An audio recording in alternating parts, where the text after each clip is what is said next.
osengnya ya. Assalamualaikum warahmatullahi wabarakatuh. Apa kabar anak-anak kelas 4? Alhamdulillah jika kalian tetap sehat dan tetap semangat dalam belajar. Kita masih tema 1 anak-anak ya, indahnya kebersamaan. Subtema 2, kebersamaan dalam keberagaman. Pembelajaran 3 dan 4. Tujuan pembelajaran kali ini adalah siswa dapat menjelaskan permainan tradisional, bakyak, dan lainnya. Yang kedua, siswa dapat menemukan gagasan pokok dan gagasan pendukung dalam suatu teks. Yang ketiga, siswa dapat menjelaskan pentingnya kerjasama dan saling menghargai dalam keberagaman.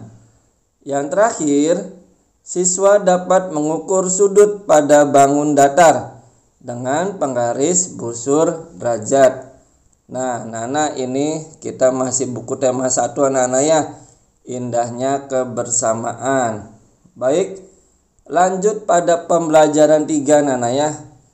Pembelajaran 3, bekerja sama bisa dilakukan kapan saja. Saat kita bermain pun kita bisa bekerja sama.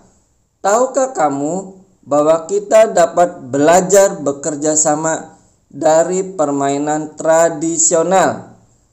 Ayo kita pelajari bersama. Ayo mencoba.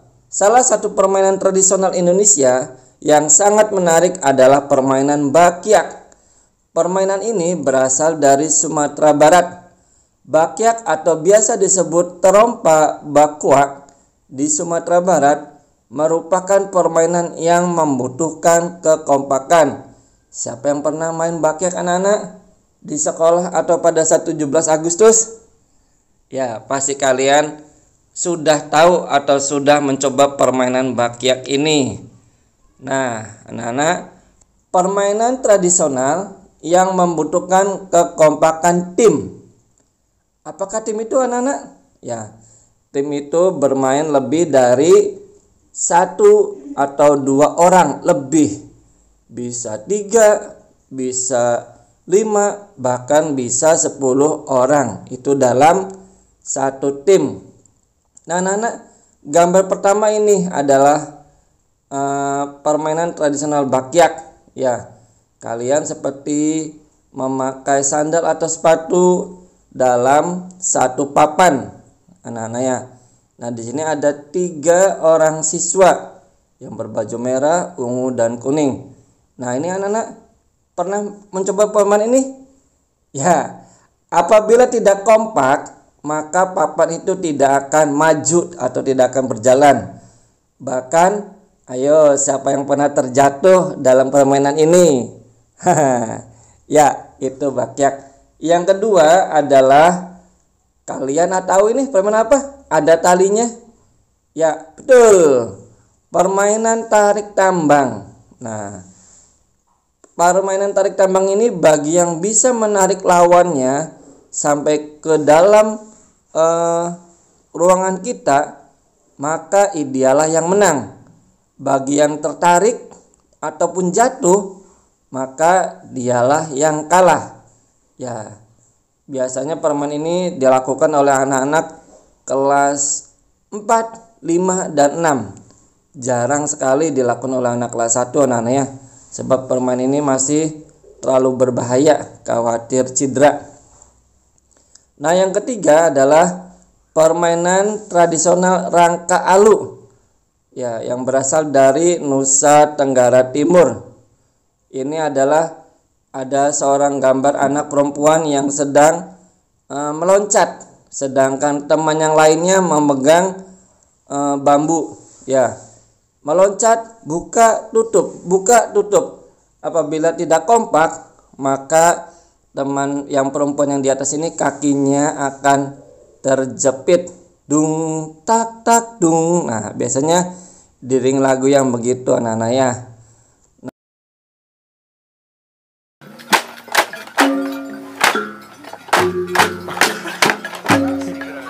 Klasse.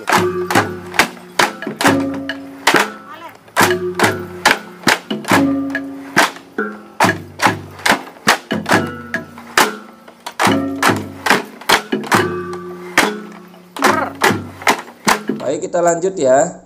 Dalam kelompok terdiri dari beberapa anggota yang memiliki kemampuan beragam. Namun, hal tersebut tidak menghalangi kita untuk tetap bekerja sama, saling menghargai. Perbedaan dalam bekerja sama akan membantu tim mencapai tujuan. Ayo berlatih. Saat bermain bakyak, kamu tentunya harus mendengarkan peluit yang ditiupkan oleh guru dan aba-aba temanmu. Kegiatan tersebut tentunya membutuhkan pendengaran yang baik dan konsentrasi yang baik. Masih ingatkah kamu tentang pentingnya indera pendengaran? Ayo kita mengingat kembali. Nah, biasanya dalam permainan bakyak ini tiap tim mempunyai kode-kode tersendiri. Misalkan begitu mendengar peluit, kaki kiri dulu atau kaki kanan dulu. 1, 2, 3, kanan kiri, kanan kiri. Biasanya begitu yang pernah Bapak dengar. Atau 1, 2, 1, 2. Ya, bahkan tak jarang pula yang sudah profesional dalam permainan bakyak ini, mereka itu berlari sangat cepat. Ya, dan ada juga yang pada saat terdengar peluit, mereka langsung jatuh karena tidak kompak. Nah, anak-anak, ini indera pendengar. Bagian-bagian apa saja yang terdapat dalam indera pendengar kita atau dalam telinga?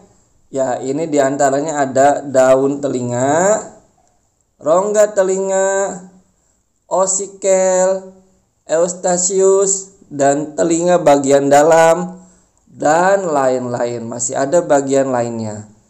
Cara merawatnya bagaimana anak-anak? Ya, apabila ingin membersihkannya, cukup bagian luarnya saja anak-anak, jangan terlalu dalam. Sebab khawatir telinga kita nanti malah menjadi sakit. Lalu bagaimana cara kerja indera pendengar kita anak-anak? Ya, cara kerjanya adalah indera pendengar kita menerima getaran, lalu mengumpulkan gelombang suara sehingga kita dapat mendengar sumber bunyi dan lain-lain. Fungsi dari indera pendengar. Nah, fungsinya apa? Memusatkan gelombang suara, mencegah air masuk dan menerima getaran suara. Nah, itu anak-anak. Ya, kalian pasti pernah berenang. Nah, apakah indera pendengar kita kemasukan air? Ya, terkadang ada juga yang masuk, tapi memang dalam fungsi ini kita melihat sini bahwa indera pendengar bisa mempunyai fungsi mencegah air agar tidak masuk ke dalam indera pendengar.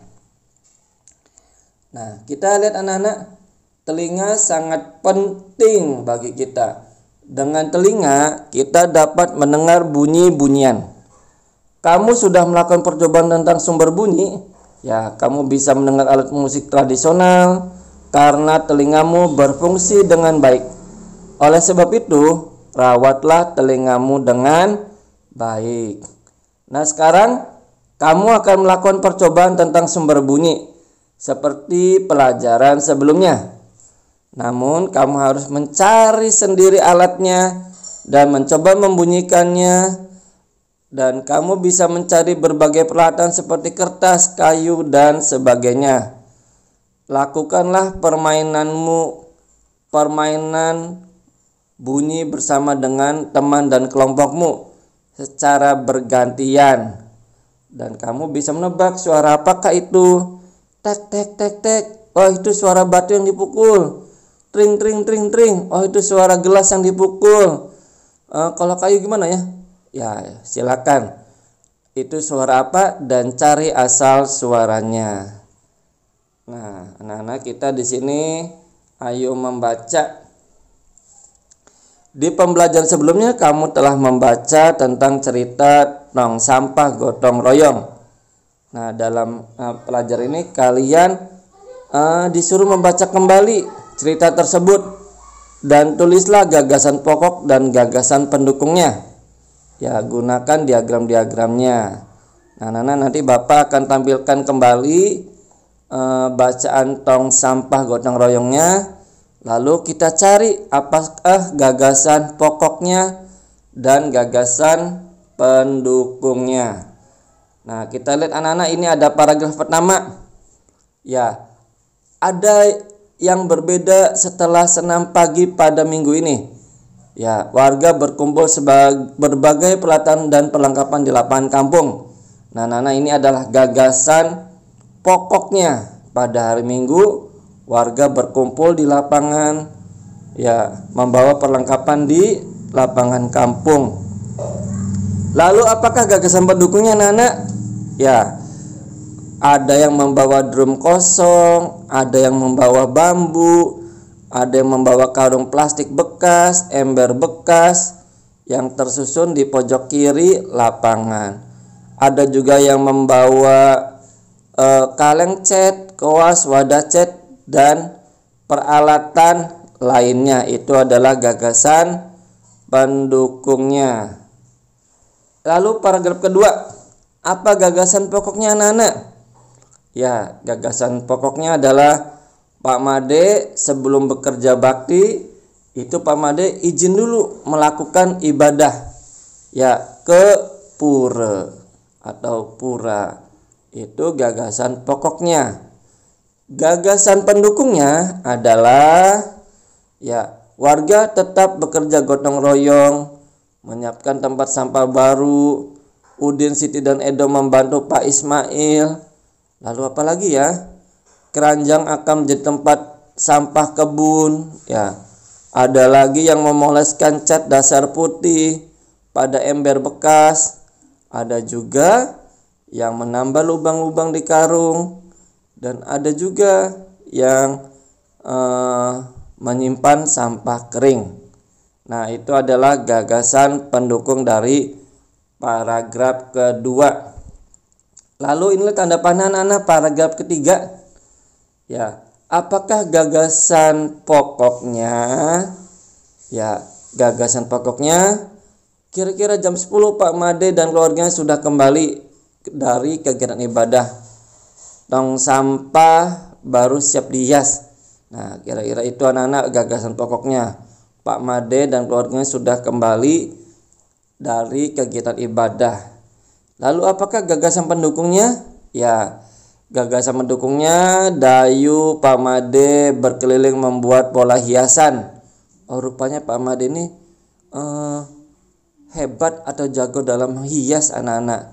Ya, Lani membantu Dayu. Setelahnya warga bergotong royong mengecat dan memperindah hiasan. Lalu drum bekas, ember bekas, dan karung plastik semuanya berubah menjadi tempat sampah yang cantik. Itu gagasan pendukungnya. Baik anak, itulah pelajaran 3. Pembelajaran 3 ini adalah penilaian pembelajaran 3 yang harus kalian jawab dan nanti kalian kumpulkan kepada bapak atau ibu gurumu di sekolah untuk diperiksa dan dinilai. Ya, ini ada soal 1, 2, 3, 4, dan 5. Tuliskan 2 permainan tradisional yang membutuhkan kekompakan tim.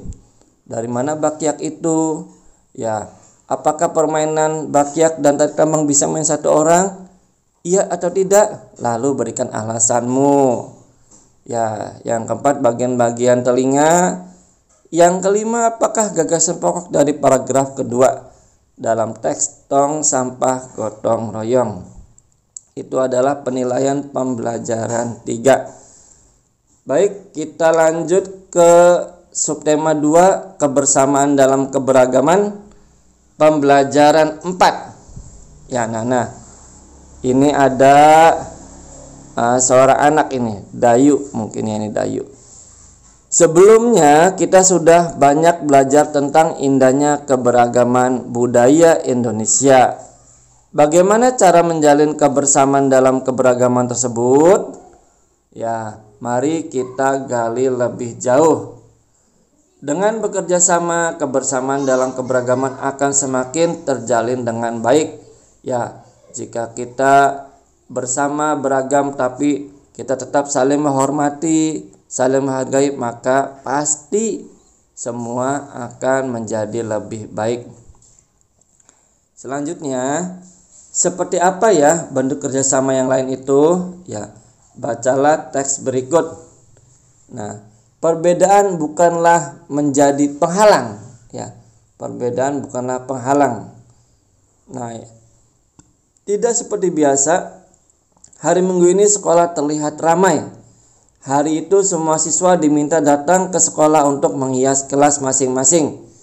Hari Senin akan diadakan lomba menyambut hari kemerdekaan. Bapak Kepala Sekolah berpesan, tiap kelas harus terlihat unik dengan kreasi anak-anak. Udin dan teman-teman sekelasnya juga datang ke sekolah. Pembagian tugas membuat hiasan telah dilakukan Udin dan teman-teman di hari Jumat yang lalu. Menghias kelas merupakan tanggung jawab bersama. Nah, gagasan pokok dalam paragraf pertama ini apa, Nana? Ya, hari Minggu sekolah terlihat ramai. Ya, betul, itu gagasan pokoknya. Lalu apakah gagasan pendukungnya, Nana? Ya, gagasan pendukungnya anak-anak atau murid-murid menghias kelas masing-masing. Ada yang mau diadakan lomba hari kemerdekaan. Ya, ada yang menghias kelas dan menjadi tanggung jawab masing-masing. Itu paragraf pertama, gagasan pendukungnya. Lalu paragraf kedua, pagi-pagi hampir semua siswa di kelas Udin sudah hadir. Hanya Edo dan Marta yang belum terlihat. Edo dan Marta sudah meminta izin kepada teman-temannya untuk hadir terlambat. Mereka harus pergi ke sekolah minggu di gereja untuk melakukan ibadah pagi. Udin dan teman-temannya tidak keberatan. Sebelum ke sekolah, Udin dan Siti mampir ke rumah Edo, lalu ke rumah Marta untuk mengambil bahan dan hiasan kelas yang telah disiapkan. Udin dan teman-teman memahami bahwa hari Minggu pagi merupakan waktu ibadah bagi Edo dan Marta beragama Katolik. Perbedaan waktu dan cara beribadah tidak menghalangi niat mereka sama sekali. Nah, itu anak-anak. Apa gagasan pokok dari paragraf 2 ini? Ya, apa anak-anak? Ya, Edo dan Marta izin karena mereka harus beribadah. Ya, izin datang terlambat, harus beribadah dulu, harus pergi ke gereja terlebih dahulu. Lalu apakah gagasan pendukungnya, anak-anak? Ya, Udin dan teman-teman tidak keberatan. Ya, sebelum ke sekolah mampir ke rumah Edo. Ya, Udin juga memahami bahwa hari Minggu adalah waktu ibadah bagi Edo dan Marta. Ya, tapi mereka tetap bersama dalam keberagaman. Baik, kita lanjut ke paragraf 3. Siang hari, sekolah semakin ramai. Kelas-kelas sudah terlihat indah dan semarak dengan hiasan merah putih buatan siswa kelas. Begitupun kelas Udin. Edo dan Marta juga terlihat di antara mereka. Selesai ibadah pagi di gereja, mereka menyusul datang ke sekolah. Senang sekali Udin dan teman-teman berbagi tugas. Ada yang mengunting kertas, ada yang naik ke atas meja untuk menggantung lampion kertas, ada juga yang menghias pintu dengan pita kertas merah putih. Lelah tidak terasa. Ketika tiba waktu sholat duhur, Udin dan Siti serta teman-teman lain yang beragama Islam, ya, mereka menjalankan ibadahnya sholat duhur. Edo, Marta, dan Dayu serta beberapa teman lainnya tidak menjalankan ibadah sholat, tapi mereka tetap melanjutkan pekerjaan menghias kelas. Menjelang sore hari, pekerjaan sudah selesai. Kelas Udin sudah terlihat semarak. Walaupun berbeda-beda, bekerja sama selalu menyenangkan. Perbedaan tidak menghalangkan untuk bekerja sama. Berbeda apa anak-anak ini? Berbeda-bedanya? Ya, berbeda agama. tidak menjadi penghalang untuk bekerja sama. Nah, anak-anak, apakah gagasan pokok dari paragraf 3 ini? Apa? Ya, betul. Kelas-kelas sudah terlihat indah dengan semarak hiasan merah putih buatan siswa. Lalu apakah gagasan pendukungnya? Ya, gagasan pendukungnya, Edo dan Martha sudah datang dan selesai beribadah dari gereja. Lalu apa lagi? Ada mengunting kertas, ada yang naik ke atas meja. Ya, lalu setelah duhur, Udin dan Siti izin karena harus sholat duhur, tetapi Edo dan Martha tetap menjalankan pekerjaan dalam menghias kelas. Nah, itu tadi adalah gagasan pendukungnya. Masyarakat Indonesia sangat terkenal dengan kebiasaan bekerja sama. Berikut adalah contoh kerjasama yang biasa dilakukan dalam masyarakat. Ya, ada yang ronda malam, anak-anaknya. Nah, ini gambar ronda malam dan kerja bakti sama saja, anak-anaknya. Kerja bakti itu biasanya membersihkan colokan, membersihkan rumput-rumput, atau juga menebang pohon yang tidak atau yang mengganggu jalan raya. Nah, ini adalah gotong royong, itu dalam bekerja sama. Nah, ada gambar apa anak-anak ini? Ya, ayo mencoba. Tahukah kamu tentang jam gadang? Ya, jam gadang adalah menara jam yang terletak di pusat kota Bukit Tinggi di Provinsi Sumatera Barat. Dinamai jam gadang karena menara ini memiliki jam dengan ukuran besar pada 4 sisinya. Temukan sudut-sudut yang ada di jam gadang tersebut. Ukurlah besar sudut dengan menggunakan busur. Nah, anak-anak, apakah ada sudut siku-sikunya dalam jam gadang ini, anak-anak? Apakah ada sudut lancipnya atau ada sudut tumpulnya? Itu ada tanda panah, anak-anaknya. Tanda panah paling atas, sudut apa itu? Ya, sudut lancip. Lalu kita juga bisa melihat sudut siku, ada juga sudut tumpul, dan lainnya. Baik anak-anak, pelajaran 4 telah selesai. Lalu kita melanjutkan ke penilaian pembelajaran 4. Ya, di sini ada 5 soal yang harus kalian tulis dan kerjakan, dan nanti akan dikumpulkan kepada Bapak dan Ibu guru di sekolah. Bagaimana cara menjalin kebersamaan dalam keberagaman? Ya, caranya bagaimana? Lalu ini gagasan pokok paragraf 1. Lalu yang nomor 3, kegiatan apa yang dilakukan Udin, Edo, Martha, dan Dayu? Nomor 4, tuliskan 2 macam kerjasama dalam masyarakat. Yang kelima, berapa derajat ini sudut A, B, C, tentunya dengan menggunakan busur derajat. Dikerjakan anak-anak ya, jangan lupa. Baiklah, kita telah selesai dalam pembelajaran 3 dan 4 ini. Mari kita sama-sama mengucapkan Alhamdulillahirabbil alamin. Wassalamualaikum warahmatullahi wabarakatuh.